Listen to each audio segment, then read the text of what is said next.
এই জাতির একটি শ্রেষ্ঠ অর্জন আমাদের বিজয়। সেই বিজয়ের স্মৃতিকে, সেই বিজয়কে তাৎপর্যমণ্ডিত, মহিমামণ্ডিত করতে সবসময় জাতীয়তাবাদী দল তারা নানা কর্মসূচি নিয়েছিল, নানাভাবে, নানা মাত্রায়। এবারও একটি ব্যতিক্রম কর্মসূচি ছিল বিজয়ের মাসে বিজয়ের মশা।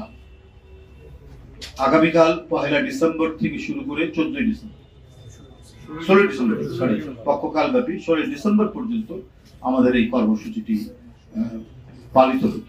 সত্যের প্রতিনিধি, মানুষের কাছে অঙ্গীকার রক্ষার এক প্রতিনিধি, রাজনীতিকে কলুষ মুক্ত করার এক অনন্য ব্যক্তিত্ব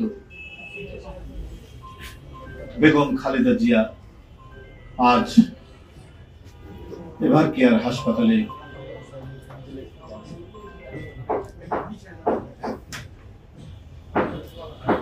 জীবন সংগ্রামে সেখানে অসুস্থ অবস্থায় রয়েছে। বন্ধুরা আমার, তার এই গুরুতর অসুস্থ অবস্থায় আমরা এই কর্মসূচিটি স্থগিত রাখছি।